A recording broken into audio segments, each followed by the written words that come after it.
from a current state to another desired state. And interestingly, with the pandemic, is it a desired state or is it a state that we need to move to because it's where society needs us to transition to? But it's movement from one place to another place. And an entity can be in a whole organisation, it can be a team, or it can be an individual. And you can plan it in advance, or you can have it as a response to an internal or external shift. It can impact lots of different areas across the organisation, and it can be transformational or incremental. And I think that goes for lean projects as well. Some of them are transformational and some of them are incremental. But it is about letting go of the old ways. And sometimes, because on the change curve, when we talked about people, sometimes letting go of the old ways, even if you know that the new way is a good way, can be quite uncomfortable for people.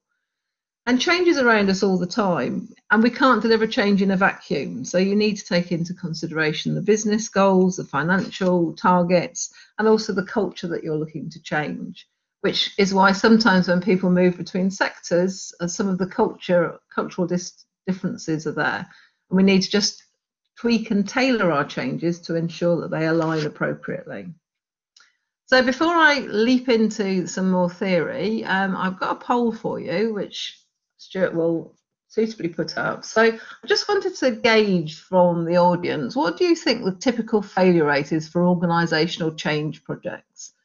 And organisational change projects is typically when you're looking to change something across the whole organisation rather than just in a small team. So I'll just let Stuart put that up for a minute.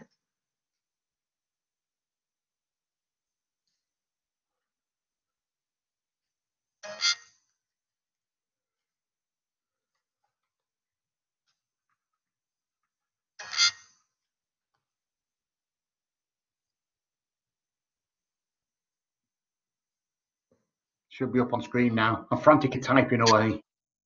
Oh no, sorry, Stuart.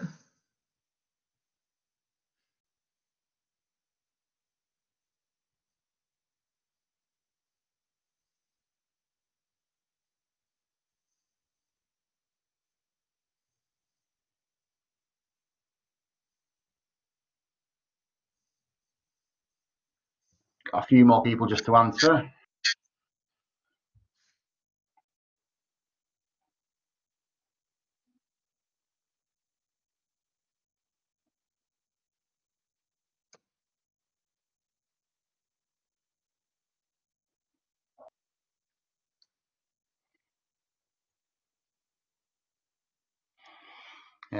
Brayley's asked, Sally, what about sort of 0 to 100? Yeah, the clue is in this. It's a multiple choice, multiple guess question. One of those is right, is more correct than the others. So we're down to a last couple now. So we're very heavily weighted to 60 to 70%. 21 people have said 60 to 70%. Okay, and that is sadly the correct answer. So although sort of I'll call it a science, but it's not really, but the science of change management has been around for over 50 years. I said I've been working it for 20 plus years. Those statistics haven't really shifted in the years that I've been working in it. And I don't think it's because change is impossible to do. I think it's because people don't have the right skill set and the right knowledge. So and there's a couple of examples here. So one's from the Harvard Business Review, which is where the 67% comes from. And then McKinsey and Company say just 26% of respondents say transformations they've been most familiar with have been completely successful. I always caveat this because that doesn't mean that change isn't happening. It just means that we're not delivering the optimum changes. So when we first set out and we decide what change we want to make or what the transformation is, we have some goals and objectives. And this is saying that those goals and objectives aren't fully met. So, and the tool that I'm going to talk about will give you some ideas of how you can beat the odds. So we've come up with the other stuff. It's a simple tool that we use with clients to diagnose the areas that they need to address. So, and it's the areas that are often overlooked. So whenever I go in and work with companies, these are the areas that people typically haven't put in place. They've often put in place all the technical aspects, but maybe not some of the people aspects. But there's also some basic parts that we need to look at as well, which would come under project management. But before we sort of said to the world, well, we've got this tool that we can use with you, we wanted to validate this with by looking through research. And we looked through about 30 or 40 papers from the last 10 years. I'm not going to bore you with all of the details. If anyone's interested, I've got a couple of papers around this that I can share, and just let me know at the end. But I'll just go through the key things that we found. So things that came out with lack of planning, vague and unclear outcomes. Interestingly, having clear outcomes was the topic of one of the talks last week. Management commitment, and making certain you've got that from the outset. Visible and sustained sponsorship, having enough resources dedicated to the change, it not being something that people do in their spare time. Making certain you've got communications across all the different organisation levels, knowing about your key stakeholders, so who the supporters and resistors are, acknowledging that people have individual perspectives, and then understanding how employees perceive the change, because we all perceive things differently. And then this talks about human behaviour and how do you consider that? So how do you think about the people side of things? And then continually monitor the changes that you're making, and then making certain that it's fully institutionalized. So those different areas came out into the other stuff. I'm sharing this with you because I've given you enough information in these slides that if you wanted to do a quick and dirty diagnostic for yourself, I think you could. So what we do there's 6 areas, 5 topics or 5 statements per area. And we have in a workshop situation, either with the change team or the people that are the change is being done with, get to answer each of those statements to say, yes, we're doing that, we're partly doing that, are we doing it more or less well, and no, we're not doing that at all. So it gives you a chance to say which are the areas that we need to work with. The statements are longer than those written in the slides, but at least by having the slides, you've sort of got some ideas of what we're looking to investigate. So the first one is B for basics. And we need to think about the basics of how we do projects. And this is more relating to project management, although I'd argue that the last one is actually change. So have you got a change plan written down and costed? That doesn't mean necessarily a separate plan. It could be integrated into your project management plan and your project schedule. To do that, you need to have identified what the change activities were. You need to have an active sponsor in place, so someone that's sponsoring not just the technical changes that you're looking to put in place, but also the people behavioural changes. The change team understand their role. They may not be called a change team, and that's absolutely fine. They don't need to be. But if you've got a team who are implementing a transformation, they need to just understand that part of their role is to make that change stick within the organisation. And then having a communications plan created. So, which you would hope in most projects you'd have a communications plan, but this is thinking about how do you engage with your communications plan rather than just being information. So just a second poll for you again then. So if we were to answer this question around communications, because this is one of the ones that we often talk to clients about. So if you had that statement, a communications plan has been created that uses appropriate channels to reach those involved with and affected by the change. So if you can consider lean project work in your organisation or wider projects that you've been working on or projects that you work on within the organisation, for that statement, would you say that you agree with it? Yes, fully agree, in part, or no, nothing in place? And I'm hoping by talking that I gave Stuart time to type it in. Perfect.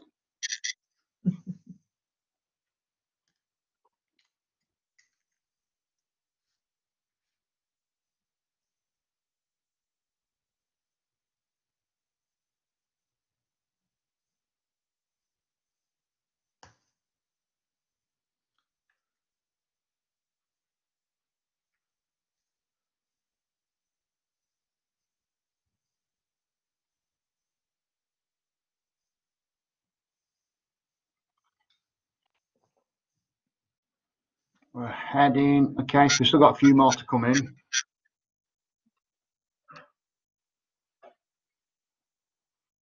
The answers are heavily weighted to in part, Sally. Yeah, which is what you would anticipate. And I think the thing with communication plans is that often what we do is we decide, oh, we're going to do a newsletter, or oh, I think we ought to do a weekly brief. And what, from a change perspective, you need to think about is that you've identified all the different channels that people will actually be communicated through. One organisation I work with said, well, we'll put it all up on the intranet. No one read the intranet. So as a communication channel, it wasn't actually an effective communication channel. So thinking about who your audience is, thinking about the channels that are available to you, and then making certain that you align the plan with the different phases in the implementation so that you get the right messages out there. And the other thing I'd say about communications is it's two-way. So it's not just about telling people stuff. It's about also enabling them to give their views and you addressing some of those concerns. So in part would be what you would typically expect. So that's good to hear. Bit of a shame it wasn't yes, but anyway, that's fine. So the next one is outcomes. So we're now in the other stuff. And for me, this is absolutely essential, although I might be saying this 5 times, but it's absolutely essential. What are the desired outcomes that you want from this change? And I'll use an example of if you're implementing a new process, is the desired outcome that you want a new process written down? Is the desired outcome that you want people to have been trained in the new process? Or is the desired outcome that the new process is just how people do stuff? Because if it's the last one, then you actually think about the activities that you put in place differently to the I've written a process and now I will tell people about it and hope they start following it. So it's just thinking about what your outcomes are that you want to achieve from the change. I was working with an engineering company, and the guy that was looking after all the IT software for the engineers said that just by thinking about it differently, it completely transformed the way he thought about his projects. Because typically he'd go out and he would research what software they needed, he'd buy the software and he'd make the licenses available. But he didn't get great uptake for that. So it's just about shifting, well, where do we want to get to? So the sorts of examples, the 5 statements for outcomes is, have you got clear outcomes defined? Have you got the deliverables? Because you will need deliverables to step towards those outcomes, but are they different? Have you got a shared understanding and language across all those involved to make certain that everyone's striving for the same end result? If you're driving towards outcomes, then actually you need to review your plan on a regular basis. Because sometimes what happens is that the plan needs to shift because actually the activities that you've put in place aren't delivering the outcomes. And that's quite common when people are involved, and maybe you need to do more consultation than you originally thought. And then also having some change management milestones in the plan is important. So that's outcomes. Power control.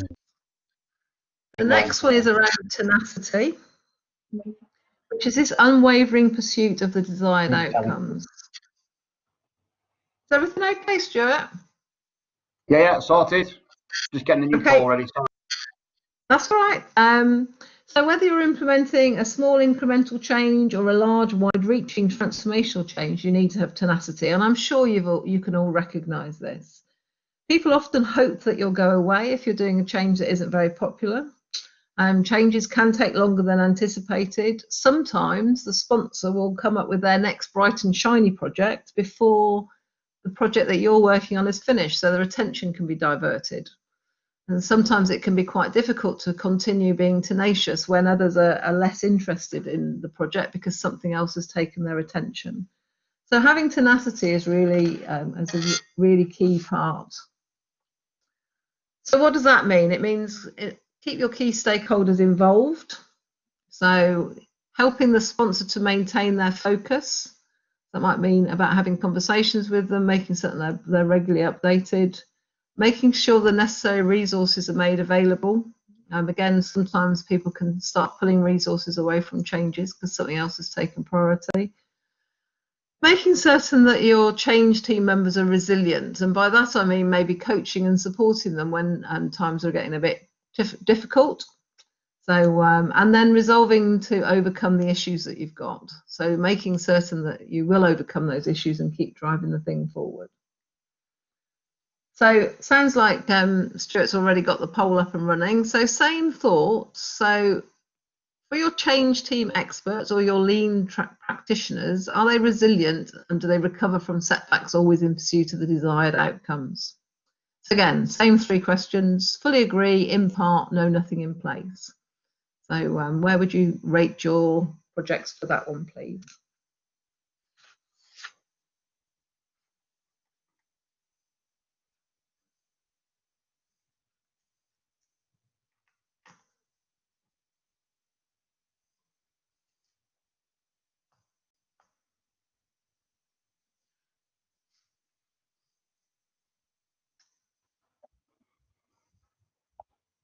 Plenty of answers coming in. A few people changing their thoughts.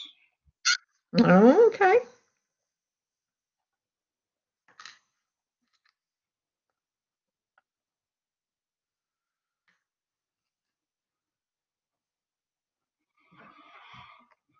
Give it a couple more seconds. People still making their decision.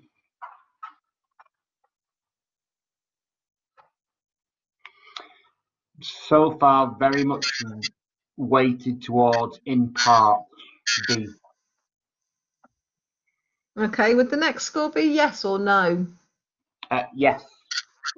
Okay, which is sort of what I would expect given the audience that we're talking to, because I think as lean practitioners, you are making certain and driving forward with the changes that you're doing.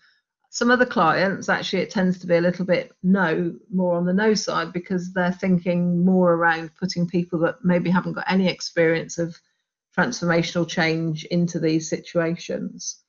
But one of the brilliant things about doing this with the cards, or if you were to do it with the statements, is if each person decides what they think, so their own perspective, you can then have a conversation to see whether an individual's perspective matches the rest of the team. And sometimes what you find is that senior managers will think, yes, everything's marvelous, and actually the team themselves might think, well, we're not quite as robust as we could be. So it enables you to have some of those conversations as well. So I wouldn't say third, but the 4th one is human. And this is about showing compassion and empathy for individuals and their perspective in the wider context of the change. So it doesn't mean that you're not going to implement the change. It just means it's about how you go about talking with people, working with people. So how you approach the change, recognizing that people all bring with them their own emotions and history. Ideally, you'd look to work collaboratively to develop the end solution, because that's a brilliant way of taking that human approach. It's not always practical and it's not always possible, but it is a good way of being human in how you do that. And skepticism can be healthy, although sometimes it is worn as a badge of honour. And this is where the change curve that I talked about last time, this is where you would think about how do you transition people along the change curve, or teams along that change curve. So, so human is quite an important part again. So it's about, are you demonstrating an empathetic approach? Are you valuing people's perceptions and differences? Different people will bring their own views, and I think it's really important for people to feel that they've been listened to. That doesn't mean they'll like the answer, but at least they know you've listened to them and given them an answer that's grounded in that. So, which it picks up on this actively listening. So new ideas are welcomed. If you can bring in some ideas from people that you're working with for the transformation, then they'll take more ownership from it. So whether those ideas are quite small or whether they're quite large, if you can integrate them, then it's a brilliant way of building ownership. And we talked about these solutions being developed collaboratively. Then we're on to engagement. So whereas the last one was about how you approach it from a human perspective, this is about harnessing the emotional commitment from people to achieve the desired outcomes. So it's all about winning hearts and minds, or at least gaining acceptance. And again, if we think about the change curve for this one, not everyone will like the change, but they can accept the change at the end. So this is thinking around, so impacted individuals understanding their role. So if their role changes, it's really important that they understand what their new role is. We'll come on to that a little bit with reinforcement, but it's also a way of reinforcing what they're doing, but engaging them at this point. The stakeholders are actively managed. So we said we know who the stakeholders are, but for engagement, we need to think about how do we manage those, who needs to manage the different relationships.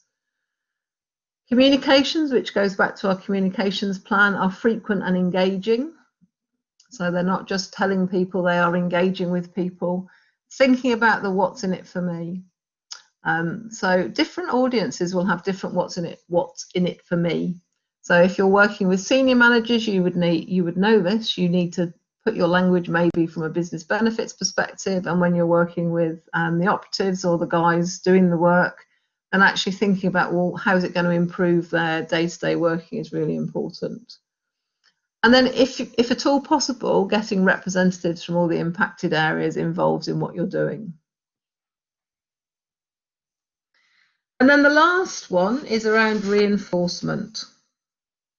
So reinforcement is about supporting the desired benefits and practices to sustain the change right from the start. And I really like the analogy of the reinforcing steels, because you don't build a road bridge and then introduce the reinforcing steels at the end of the construction. You don't do it as an afterthought. I may be a little bit behind the times, and I'm sure there's some more modern technology that you use to reinforce road bridges, but it's about the premise that you need to put in reinforcement from the outset. You need to design it in.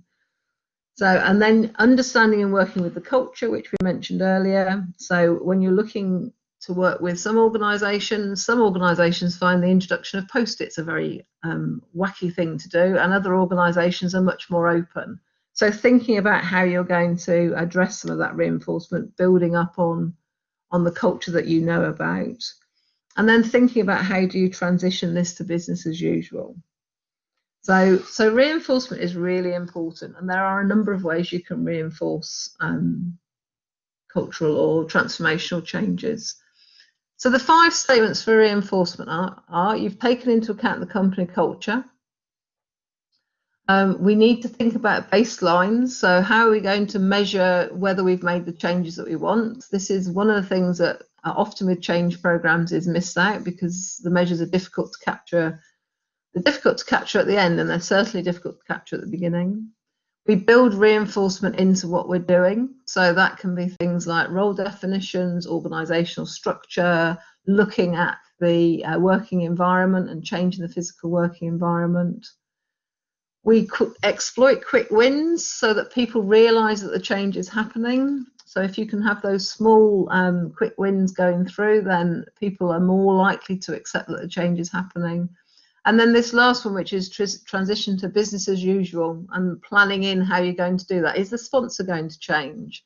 How do we make certain that it transitions successfully from a transformation project into the normal ways of doing things? I may need to change that acronym actually, because I'm not certain business as usual will exist in the future. But anyway, so the last poll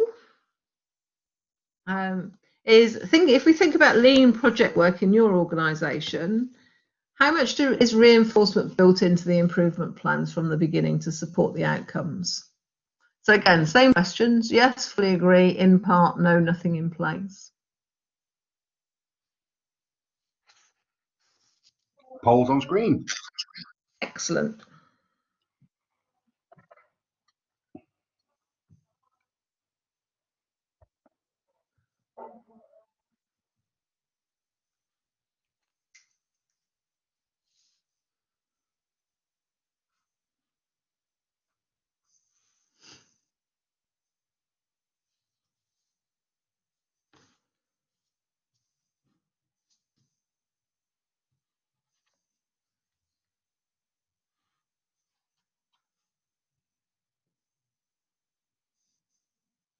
The last few people voting now. It's very close on two of the answers.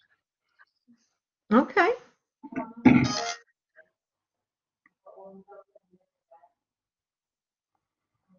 A couple of people changing their mind now. A few more seconds for those who've not made a response yet.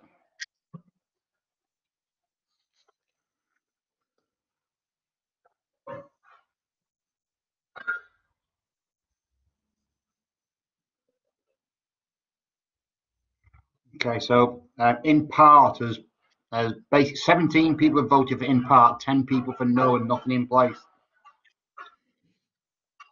And then we've got so in part's taken it.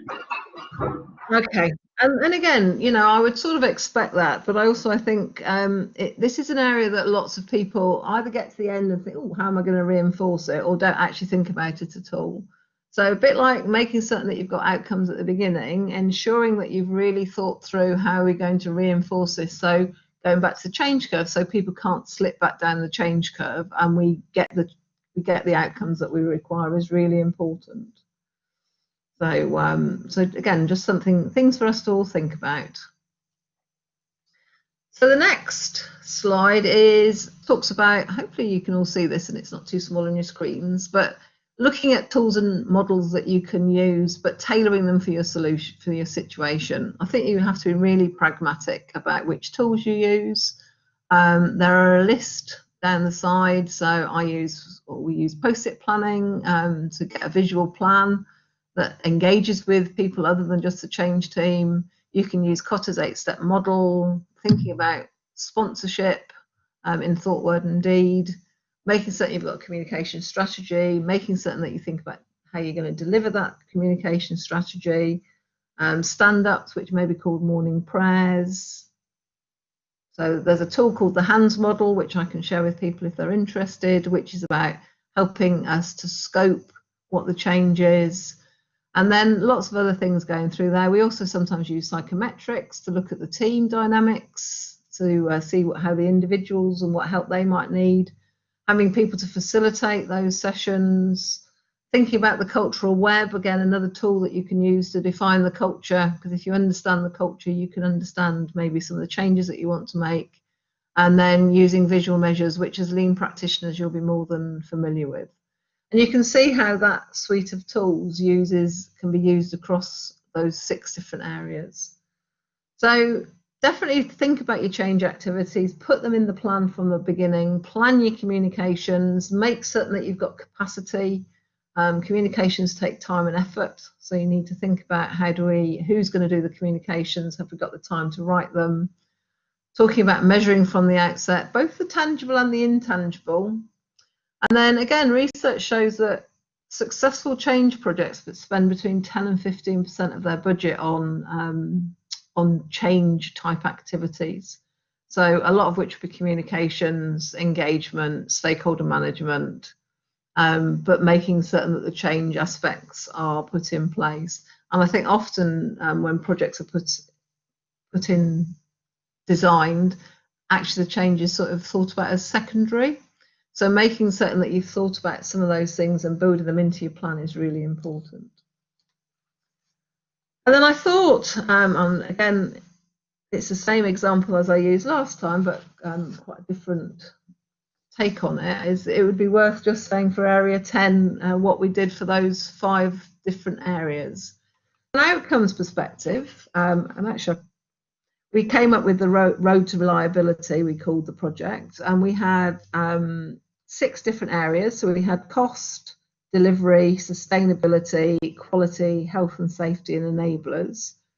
And we had 2 or 3 outcomes for each one of those. For under delivery, we had 100% milestone adherence for the schemes. Under sustainability, we had excellent customer and stakeholder collaborative relationships, so BS 11,000. Under enablers, we had an appropriate lean culture across area 10, so embedded for continuous improvement. So we had a number of outcomes that we then designed the plan to deliver.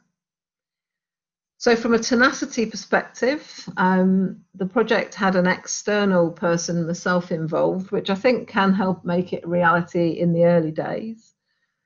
And it also remained, so road to reliability remained the main vehicle for improvement since its inception. So any improvement projects were put through the same vehicle. So it gave it life, which meant that the tenacity was there because you had that sort of momentum sitting behind it. On the human side, we asked for people's views, we listened to their concerns, we coached some of the line managers and team leaders to work their way through it. So it was very much about listening to people and hearing their views. From an engagement perspective, we had Highways England buy-in and sponsorship in the early days, which was brilliant. We ran workshops to design the solution, so we engaged with people within the teams. We ran a launch event, we did IPT training, we put in place a communications plan, which was repeated over a period of time. And then for reinforcement, we relayed out the office space. So we moved everyone out of the functions and into these integrated project teams. Much harder for people to slip back if they're not working in the same area. We changed the organisational structure and the role definitions, and there was continued reinforcement by the SLT over the coming months and years. So a number of things that we did for each of those different areas, but if you think about them, that you can do on some of your projects. So in summary, believe in the importance of the soft stuff. If I had £1 for every time people say you do the pink and fluffy stuff, I would be quite wealthy, but actually the pink and fluffy stuff is quite hard to do, which is why quite often we avoid it. Bother with change. Don't do change management by hope. Well, hopefully people will see this as a good thing to do and hopefully they'll start working differently. So what we need to do is we need to plan for success, think about the cultures that you're working in and what works, and know there is a light at the end of the tunnel and you can not be one of the statistics. You can make things work differently. And then what I thought would be really useful is thinking about the 6 areas. How can you relate them to what you already know, adapt them for your own purposes? So I'd like you to just take a minute to write down 3 keywords or 3 phrases that describe your key takeaways from this session. And if we get enough coming through once you've written them down on the comments, what I'll do is consolidate them because I think it'd be really interesting to see what the learning is or what the reflection is.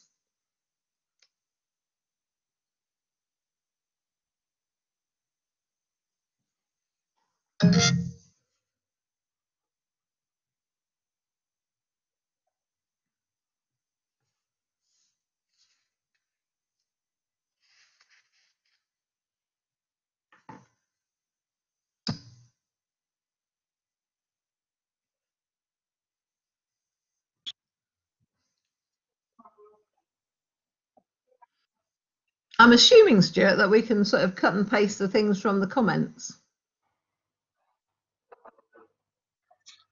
Yeah, I can't cut and paste them onto the actual screen for people to see. No, but I can do something so I can create an additional slide afterwards. Yeah, we might be able to. Yeah.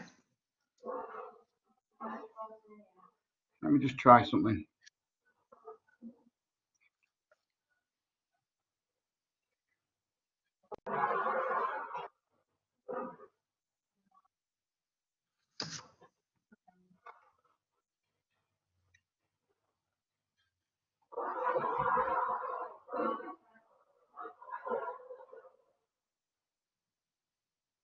Okay. I can't see what's happening, so I'm going to. Have you had any success, Stuart? So we got. You can have a reinforcement plan on paper, but actually the changes you need to enact it can be a change in themselves. The CEO must be seen to be on board. Yeah. Need a clear plan and resources. Engage at a personal level is vital. And user needs are key. Human element, trying to understand their why. Tenacity, good things come to those who wait. Yes, that's very true. Communication, reinforcement, and engagement. Okay. human, tenacity, clear plan, what's in it for me. Okay. So there's a range of things there. I think what we'll do is if I can cut and paste those, I'll consolidate that into a list and share it as extra slide. So after the event. So thank you for sending those through. And that was all I wanted to say really about why would we bother about change. Obviously, if you want to find out a little bit more about the statements that we've got, then get in touch. But meanwhile, I'll hand back to Stuart as Master of Ceremonies and see if there's any questions you want to ask. So if anybody's got any questions they want to ask, we've got a couple of questions in the text, which I'll just scroll back to. How little success does it take for a failure? So, say that I missed, you went quiet. How little success does it take for what? For a project to become a failure. So I know we often set our sights on